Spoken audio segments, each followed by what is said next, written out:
Welcome your backup plan tribe to another awesome show this week. I can't believe it. We have such a great guest today and a topic, that we've never really discussed before. So if you are new here, welcome to our show today. Welcome your backup plan tribe. My name is Talking Taboo with Tina. Yes, I am Tina Ginn, brought to you by your backup plan app. Yes, it's now an exclusive app just to download on iTunes or Google Play. I am an emergency preparedness coach, a best-selling author of In the Blink of an Eye. Wow. Do you remember Jeannie? Just like that. Things can happen in the blink of an eye or the snap of your fingers. That's how fast something can change your life. I am a financial expert and an app developer of your backup plan app. I'm located here in beautiful Vancouver, BC. I'd like to welcome all of you to our show and our channel today. And I always get out my hand just so that you guys, if you are new, please like, share, and subscribe to our channel and click on that button down below so that you get notified of our upcoming videos that we have. Every week for you, just a show that you can like and share with your friends and family. It might give you some tips or tricks, you never know. And if you are here, you're here for a reason. So thank you for coming on board with our channel. I really appreciate it. Be sure to press that subscribe button. So I'd like to welcome all of our United States and Canadian listeners. I am so this is our third season, and I want to thank you guys so very much for always being there for me. I truly appreciate you guys. I really do. And our next biggest listener audience is Germany. Unbelievable. And they've been continually the third highest ranking listener in our category. And Ireland and Italy and India, actually, all the I's, isn't that funny, are coming up the ranks as well. So welcome to my German listeners. Meine deutsche Freunde sind unserem Podcast willkommen. Wenn Sie Kommentar haben, können Sie gern Fragen stellen. Also danke für deine Freundschaft und danke für zu hören, meine deutsche Freunde. So thank you so very much, my German listeners. I love each and every one of you. Your backup plan app, it's out on iTunes and Google Play, and I say to people, do you have a backup plan? And the biggest thing I think that I get when I ask people, they'll say, oh yeah, I have my will done. Yeah, I've got it all together. Really? Do you? Do you have it all together? Your backup plan puts your life all in one place in case of any unpredictable circumstance while taking that painful aftermath out of the tragedy. And one thing you can count on is we're all going to die. We are all born and we all are going to die, but we're just not prepared. I'm not sure why. I'm not sure that maybe we think we're Superman or Supergirl, but we're not. We have tragedies in our life. It could be a disability, it could be a sickness, it could be a death, but it also could be something that's changed your life. It could be a wildfire, which is happening right now in beautiful British Columbia, Canada. We're having humongous wildfires that are out of control again every single year. California, Australia, New Zealand. We have wars around the world, and we've dealt with COVID. And that alone, you should run and go get the app just for that purpose. Because, when COVID hit, did anyone ever think that was going to hit globally? Did anyone ever think that we'd have to be prepared for something like that? Did anyone ever think that you could get COVID and then just die in a week? No, we didn't. We didn't think of the Florida tragedy as well with the towers coming down. I mean, people saw it almost happening, but they couldn't stop it. And all of a sudden you're lying in bed, just gotten ready for bed, and your building is collapsing underneath you, and all of your stuff and all of you is now all over the ground under cement. It can happen in a hurricane. It can happen in tornadoes. It can happen in wildfires. I say sometimes we are given a 5-minute evacuation notice. And we should be very thankful for that, because we are not given 5-minute evacuation notices before we get hit by a car. We're not given 5-minute evacuation notices when that tornado comes down and they say, oh, we didn't expect that. We're not given 5-minute evacuation notices when you go to the doctor and you get told that you have cancer.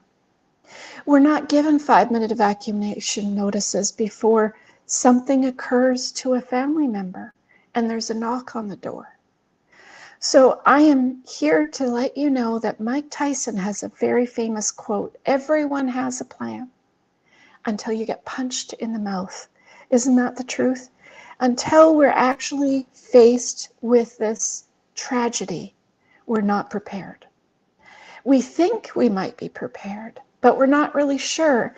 And that's why I created your backup plan, so that you have something to go to know what to prepare for, how to prepare it securely and safely, and also how to do that and why you do that.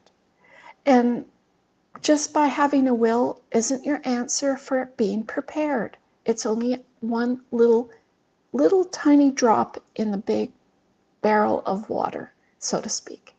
So I want to thank all of my listeners for coming on our show today. We have a very special guest. I'm going to bring her on right now. Her name is Alicia McBride.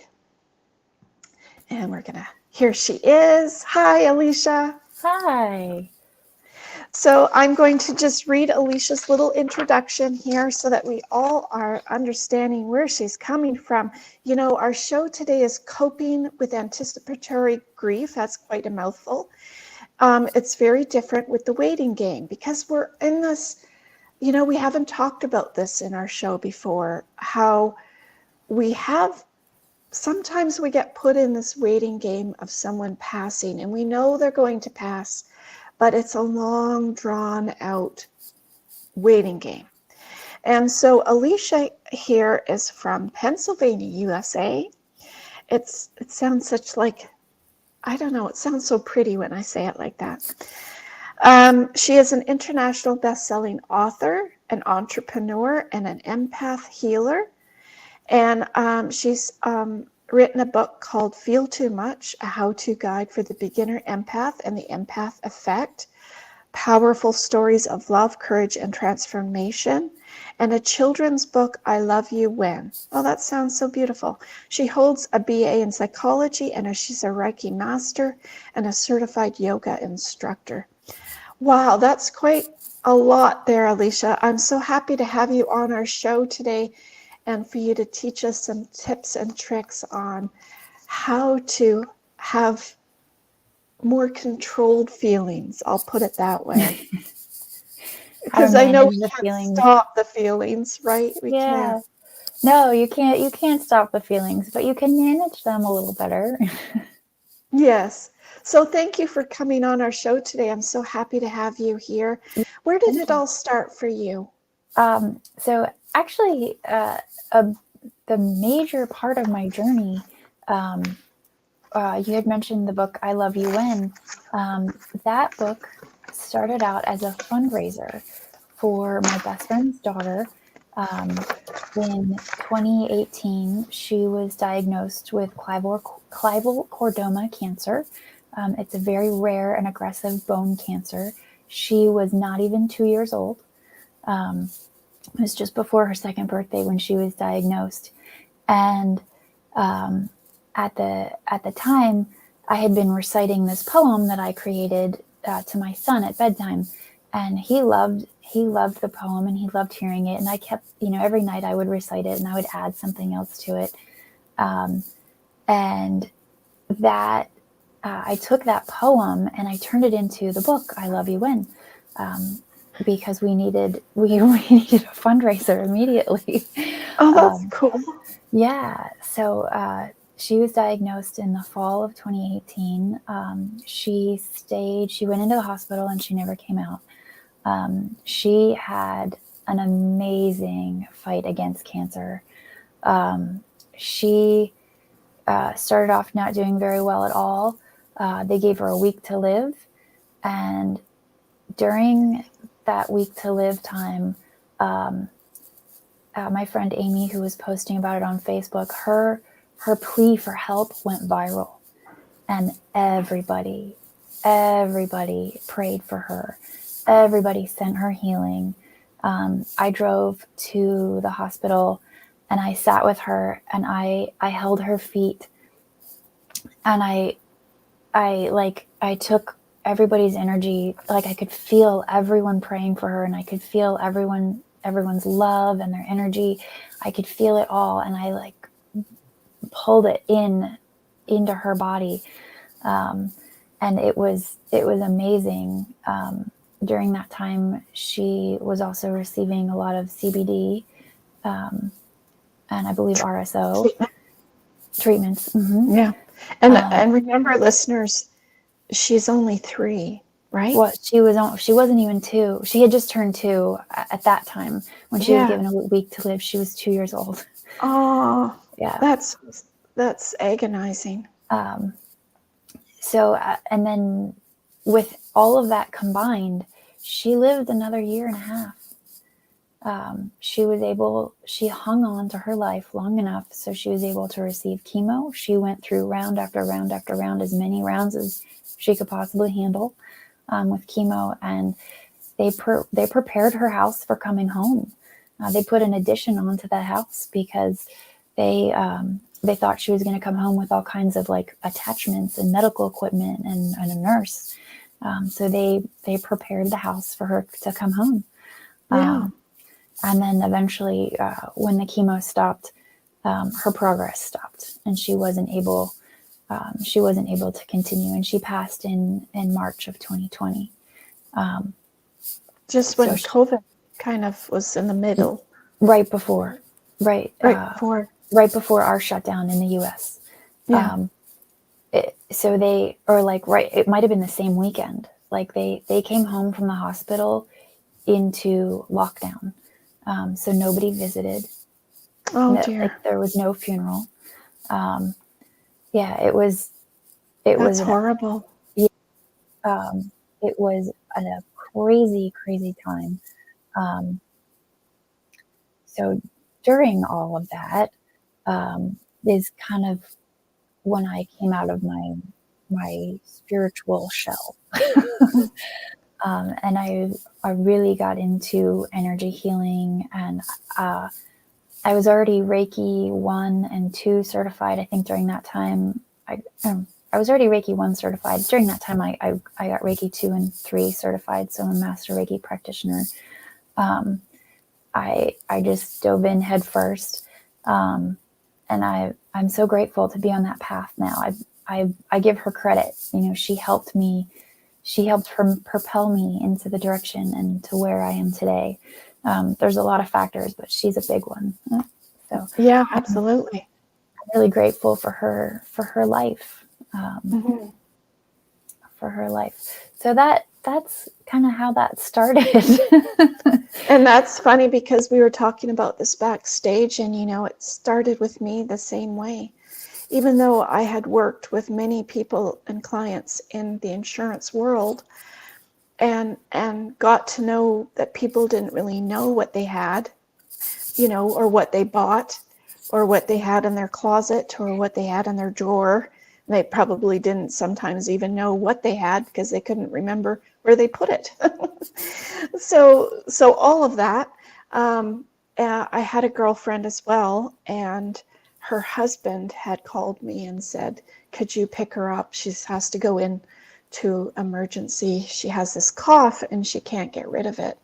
So could you drop her off at home after I have to go back to work? And she'll just go in and get some tests done. So I said, sure, absolutely, no problem. And so he called later and said she's not coming home yet. She has to stay in for tests throughout the evening as well. So I said, okay, just let me know. So the next day he called and said she's not coming home. She has stage 4 lung cancer.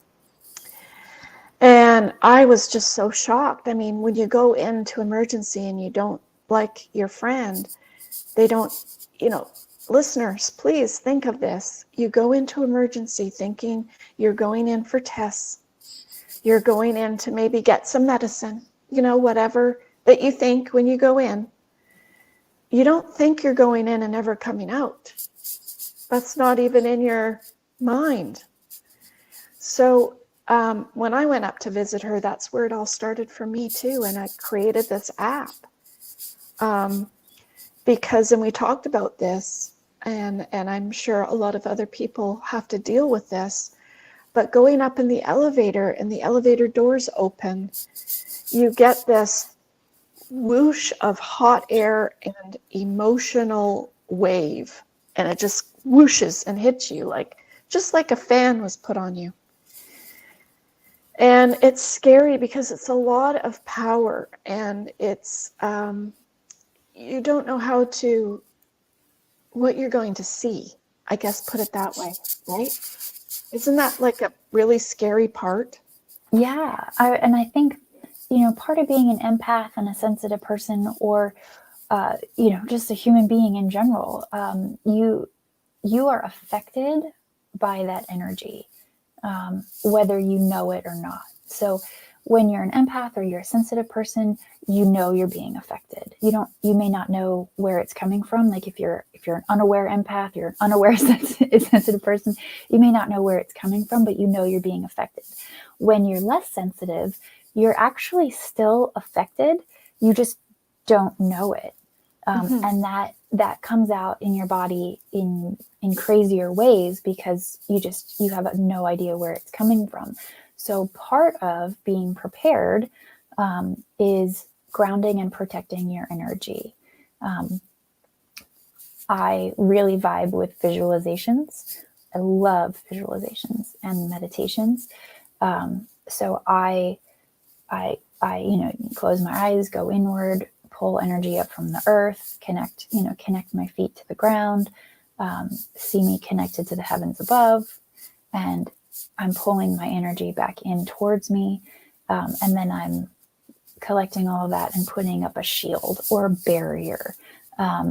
It could be a metal suit of armor. It could be a bubble. It could be just like an energetic barrier, whatever. Like a mesh screen, even like a curtain, like a mesh. I wouldn't use something thin and see-through. I would make it really, yeah, like hard and distinct. You don't want it. You don't want to even see that the energy can come through. Like a curtain, you could see through. You don't want that energy coming in at all. You want it to be a strong barrier. Okay, and then Alicia, what do you? I mean, because this is, I know this is common. I mean, we are all going to have to experience going up to visit someone at the hospital or for treatment or whatever, right? So when do you do this? Do you sit in the car and do it? Do you, stand outside and do it before you go in? Do you do it in the elevator? Like where do you do this? I suggest doing it every day. So I would make it part of your daily routine. You can do it while you're brushing your teeth. Do it before you get out of bed. If you have a dog, do it when you walk the dog. Pair it with something that you already do every day. And then it becomes part of your routine. It becomes easy. I actually have a visualization up on YouTube to walk you through exactly, what to see and how to see it. Because again, I vibe with visualizations. There are lots of other ways you can do it too. This is just one of them. So I would do it every day and pair it with something that you already do. And then I would do it again before, if you're going to be in a heavy situation, you're going to go to the hospital and visit your friend. So I would do it in the car or do it before you leave. You can do it in the elevator. If you've forgotten, you're like, oh yeah, I need to do this. Do it while you're standing in the elevator. Or like if you've completely forgotten, you haven't grounded and protected for weeks, and it's totally not on your mind, and then you're suddenly being hit with all this energy, and you feel that coming at you. You're like, oh my gosh, well, do it right then. There is no time like the present. All of this energy is hitting you, and you can feel it, and it's overwhelming, and it's bombarding you, and it feels yucky. Do it right then. See it washing away. See it bouncing off of you. I always joke, it's just like that saying from when you were little, I'm rubber and you're glue, and whatever you say bounces off me and sticks on you. It's just like that. You can repeat that in your head if that works for you. Yeah. Like be the rubber. Put yourself inside of a tennis ball if that works. If that visualization works for you. You be creative. Find the thing that works for you and then do that. But don't be afraid to do it in the moment. Like in that heat of the moment when you are so bombarded, it's okay to just take a step back and do it right then. Like maybe you stand off to the side and close your eyes for a second. I will tell you that grounding and protecting gets really easy, and you can do it in a matter of like 5 seconds. And like I do it with my eyes open now. I'm a fully functioning person. Well, while you're doing that. Yeah, like I could be doing it right now, and you would have no idea. That's cool. But if you were, I think personally, if I was hit with a big thing like that, where it's not, I want to make it clear, because when you go into a hospital or even in a dental office, and I'll use this very easily explanation, you're not just hit with the energy of the person, but you're hit with the energy of the whole environment. Mm-hmm. You're also like, there's other people suffering and doing things down the hallway as well. You're also hit with the smells. And that triggers a lot inside of me too. So I'm sure a lot of other people might not even be aware of that, that they're experiencing that, because you have different smells, and there's different smells of the person, but there's also smells in the room and as well as on the floor. And so all of these things have, I don't know, I feel like they have a very strong accumulation of energy. So if I felt like I was going to be hit by that much energy, I would definitely, I think, walk out of the room and go somewhere quiet just for a second, just like you said, and get yourself back. But that's only because I've learned through other situations where I didn't do that. It's a good reminder. Yeah, it is. So I think that would be really beneficial, like you said, to take that second and cover yourself up. Do you know that clear smelling is one of the clairs? It's smelling that intensely, or having smells affect you that intensely. It's one of the psychic senses. No, I did not know. Yeah. So that's probably a way that you're psychic. Clairaudient, clear hearing, clear knowing, clear feeling, clear sight, clear smelling, clear taste. Did I get them all? I think so. Yeah. It's like the monkey, like the scene. Yes. Yeah. So clear smelling is one of the clairs, and it's a psychic sense. So that may be a way that you are super sensitive, and a way that you can open up psychically. That's a psychic gift that you have that you may not have known about. I did not know that. And it's not a gift when you get it, I'll tell you. Oh, no, it is. You don't feel like it is, because it's like everything coming at you. Well, you have to manage it. So a little tangent here on psychic senses. You have to learn, just like your emotions, and being prepared, you have to learn how to manage it. So nothing feels like a gift in the beginning because it's unmanaged. You don't know what you're doing. But when you prepare and when you're ready, then you have learned how to manage it, and then it becomes this beautiful gift that you're really excited to have. So just like your you're saying for everyone to be prepared, you can be prepared in this way to receive your psychic gifts. Yes. Or you could be prepared to be not blocked, but be prepared. How do I say this?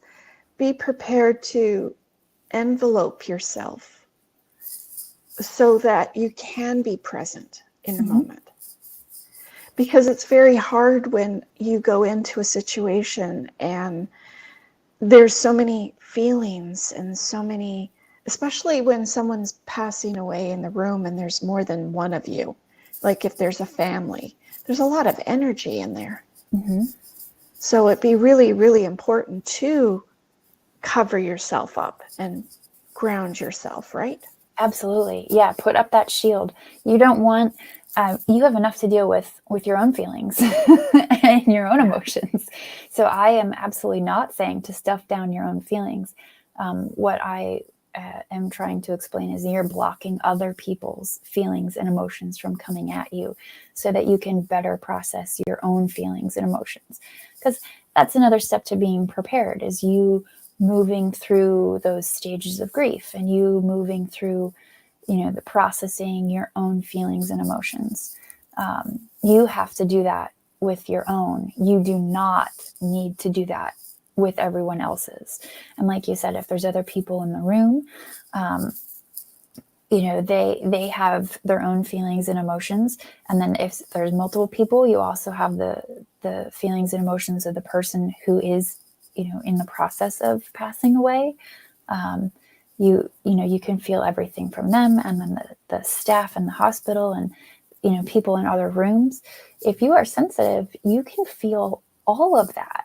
And that's very overwhelming. So you don't need to feel it from everybody else. You have enough to deal with with your own. You don't need to feel it from everybody else. Especially I find when families aren't prepared and they haven't had these family conversations that we talk about with your backup plan.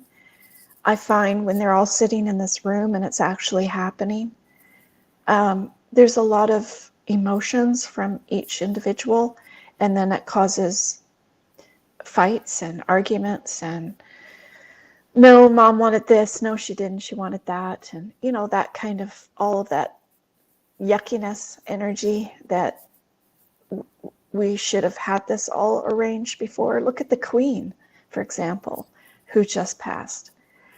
She has Operation, what is it? What did they call it? Operation, I can't remember what they called it. It's where they prepare, like everything's organized from her, who she's going to be with when she's dying, who's taking her where she's going to be sitting for a week, everything. It's all organized. Every single thing is prepared. But the average Joe like us, we're not. We don't think of all those things. Well, it's not going to happen to me, but when it does, you're not prepared, and the family's not prepared. And that's when we need to have those family conversations, so that when you are sitting there all together, you don't have to fight. You've already talked about this, right? Yeah. So, but anyway, I also wanted to talk about, because there is a lot of feelings when you're sitting there with others in the family, but what about trying to deal with this? It might be a spouse or a partner, that might be a parent that you're caregiving for, or someone that you're looking after that's struggling with cancer or a stroke or a sickness, whatever it might be. How do you deal with that on a daily basis? So again, for me, the biggest factor is to ground and protect your energy so that you're not collecting theirs. And then when you sit with them, when you're a caregiver, oh my gosh, there is nothing like that in the world. You usually give too much of yourself. you usually, give and give and give until you cannot possibly give anymore. And then it's at your own expense. So generally that's what happens with caregivers. Because, and especially if you're caring for a loved one, because you want them to have, the easiest time possible. You want them to be, make the best of their situation, which is not a good situation. So it's going to be really hard on you no matter what. So it's good to be prepared for that, but then to understand that until you're actually in the situation, it's going to be different when you're actually in the situation. I think there's no amount of preparedness to compensate for what happens when you're actually there. You can be as prepared as you possibly can be. And then just to know that it's going to be a little different than you expect it to be in that moment. So be prepared to go with the flow. Be prepared to kind of let things, have the feelings. Yeah. Let it ride and to process. So I think if you can prepare in that way, be prepared to be unexpected. Yeah. Even so, even though you think you are ready for this, I mean, for some people it's a month or 2 or 3 or 6 months, or it can be a year or even 2 years, and it's such a long drawn out waiting game. Yeah. And you would think that you'd be prepared because you've waited and it's coming. Yeah. But people say when it does happen, you're not ready. Yeah. Be prepared to be not ready. Yeah. Does that make sense? I guess there are certain things you can be prepared for, and that would be certainly the logistical. Yeah, like the person's stuff, Yes. all of that organized and wanting to know what they're going to want, and you could be prepared that way. As hard as it is to realize that it's going to happen, and we should be talking about it, even though we think we shouldn't be. I find that with dementia as well, because there's a sense at the beginning of the person with dementia that they realize that they're going into this where they can't remember. It's like this weird, you're in both worlds. I think they see themselves going down that way, but they're still in the regular world. So I think there's a transition there, but then once they hit full-born dementia, I'm sure that there's probably not much realization after that. But for you as the caregiver, you're watching all of this. So there's a lot to process for yourself, a lot of feelings, a lot of emotions, a lot of frustration. Have to work through them. Yeah. Yeah. And it must be like with your friend too, with a 2-year-old, how do you deal with that as a child, as a baby? There's so many why did it happen? Why me? Why this? Yeah. I don't know. You have to ask yourself the hard questions and then come up with your own answer. You find the answer that you resonate with, that vibes with you, that that works for you. And that's hard. You have to make the choice to continue to get up every day. Is there something you can think of that helps this situation? Because I find that if I have a better understanding of death and what happens, I can't say I don't feel as sad, but I have a better understanding. I think 2 things. One would be connecting with your higher power, whatever that may be. Connecting with your higher power just automatically makes you feel better. And then connecting with other people here, talk to your best friends, talk to your family, tell them how awful it is, and it's okay. You're going through something tragic. It's okay for you to complain.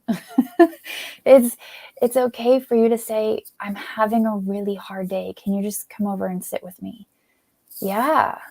Or like, even if you can't come over, during COVID, Yeah. just hang out on the phone, put the same thing on TV, watch it at the same time, and just be connected with other people. Because when you feel alone, it's going to be so much worse. So connect with your higher power, connect with other people here, so that you are not feeling alone and like you're going through this by yourself and you're the only person in the entire world that's ever gone through this and how awful this is, whatever else you say to yourself when you downward spiral. Yeah. So you say a lot of things. yeah, a lot of horrible things that aren't necessarily true. So, you need to stay connected, stay connected, because, you're not alone. You're not actually alone. And other people have gone through this. And this is not the first tragic thing to happen ever. Or maybe it's not the first tragic thing to happen in your life. So it's just, it's another thing that you can get through. It's just slow and hard. You make that conscious decision to get up every day and continue. And continue with what? Continue with, like, when you're lying in bed and you say, I'm going to get up today. What can you say to yourself? Like, how do you get to that higher vibration of, because it's so sad, it's the what if and the dealing with death and dealing with knowing, like there's a realization, that happens even for the caregiver, because it's so hard to see the person feeling, so hard to see them going and in front of your eyes, so to speak, right? So a comforting,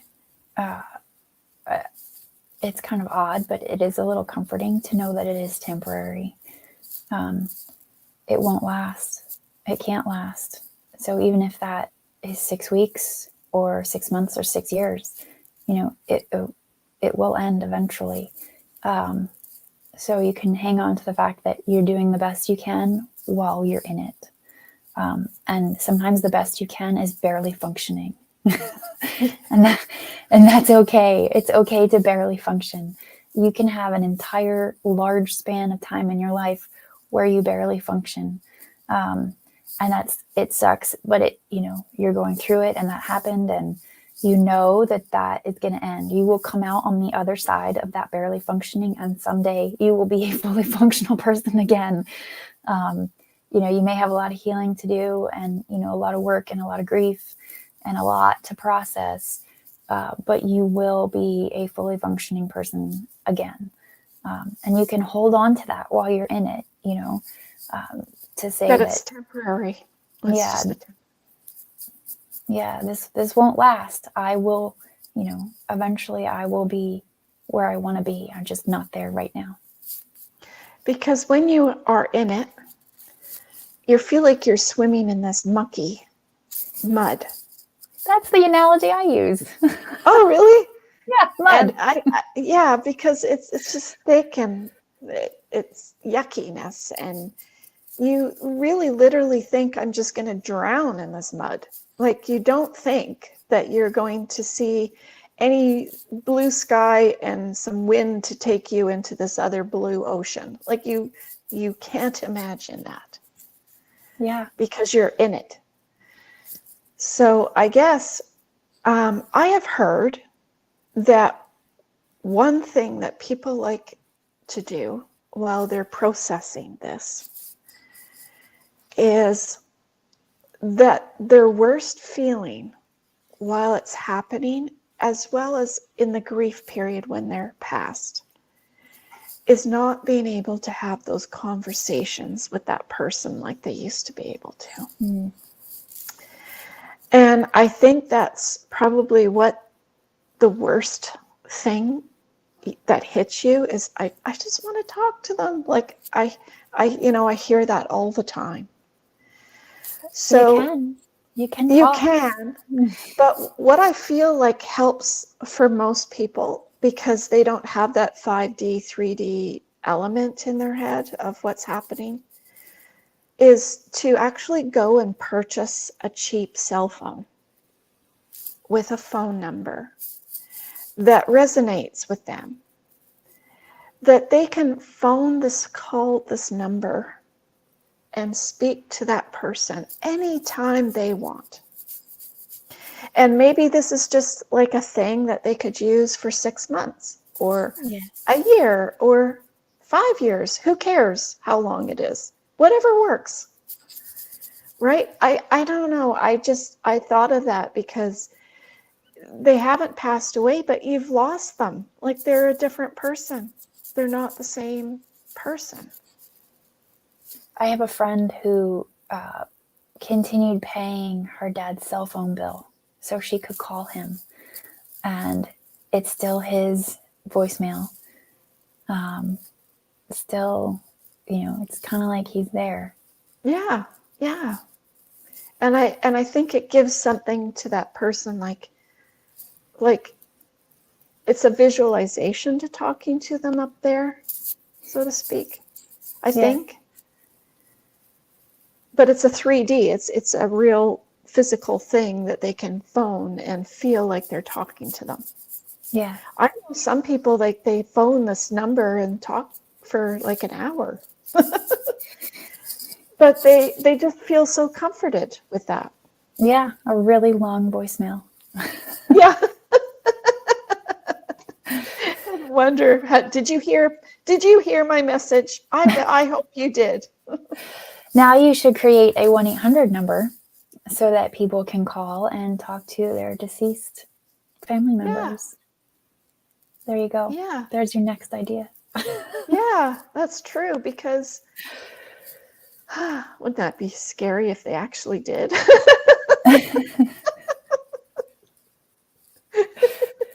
People would call. Yeah. And just talk. I think just to have that person to talk to, that, yeah, I think that would be a great idea. So how do you get your head wrapped around these feelings when you're going through it as well as the person passing too? So that's a lot of energy right there as well, right? Yeah. And again, I would stay in your own space. You keep your energy to yourself. And then that way, if their energy is reaching out to you and it's overwhelming, you can say no, thank you. Or if you do want to let some of their energy in, because it's comforting to you to kind of sit with their energy, that's nice too. You do whatever feels right for you in the moment. You could go either way with that. But just remember that you're processing your own feelings and emotions. You don't have to process other people's feelings and emotions. Yeah, that's the hard part. Yeah. Yeah, that's remembering is the hard part. The remembering, yes. Yeah. Because I seem to feel it when I look in the person's eyes. Not so much if I can look away and just hear it, as much as I feel like I just gone into their eyes and now I'm just like part of them. Mm-hmm. That's what I feel like. And so if I could block it, like you say, that would, especially when someone's passing away, it's super important to be able to be strong and not that being sad for the person or empathetic is weak, because it isn't. It's empowering. But you definitely feel weak when it hits you because you've taken all this extra energy on that isn't yours. Yeah, it's okay. Yeah. And how would you tell kids, that having to go through this? Oh my gosh, kids are going to process it a little differently. They're going to act out behaviorally. You're going to physically see their emotions coming out in the form of bad behavior or withdrawn behavior. You know, they could go either way, lash out or be withdrawn. So as much as you can, just talk with them, let them know that you are there for them, and, you know, you can help them process their emotions, and you can just sit with them. Like maybe they just need to be hugged. Maybe they need to go outside and run with you, you know, to physically get out the energy. So they're going to react a little bit differently. You're going to physically see their emotions coming out. It's just generally how kids operate. And So then, really it's like to analyze the situation to see whether do they need to go and like get rid of the energy, or do they need to go sit quietly in a situation, whether it's by themselves or with other people, or sometimes they just need a handheld or a hug, you know, and just sit with them and wrap your arms around them and just be. Or go out onto a boat, or like go camping, or take yourself away, maybe like from the situation, and look at it differently. Yeah, they're going to need that physical response. Yeah. They might not know what they want, right? No. That's the hard job. That's one of the hardest things about being a parent. You have to figure it out. I know. We're not given this book. No. I think that somebody should write this book on how to be the best parent, or what to do when. Yeah. Because it's just so hard to float through life not knowing the what ifs and how to figure things out like this. So what would you suggest if you were bringing up children to the hospital? And like I said, it's different than saying going home or to their house or something, even though there's smells. But now you've got energy and smells all in one place in a hospital. So how would you help a child to cope with that? Well, I would say how aware is that child? Like, because I'm so aware, my kids are aware. Like, we talk about energy all the time. So what kind of communication do you have with them already? You know, like I would tell my kids, you know, visualize, you know, do your grounding and protecting. I would tell them, and they would know what that means. So it depends on where, you know, what level you're at. Where are you at with them? If you're not there yet, then it would be a little more difficult to explain it to a child, that they're going to feel all of this stuff and they're not going to understand where it's coming from. But they're going to need to run it off. So afterwards, it's really important that they clear that energy away. Other grounding techniques are taking a bath, walking outside barefoot, like earthing. It's a good, and kids love being barefoot anyway. You know, unless it's freezing outside, or snowing, you know, it's not safe for them to be barefoot, but running outside barefoot is great. You know, sitting quietly is also another way of grounding. And grounding helps you release the energy that you've collected. So they're going to need other ways if they don't understand energy. Yeah, because I learned that you could actually physically, when you're still learning how to do it, otherwise you can imagine it.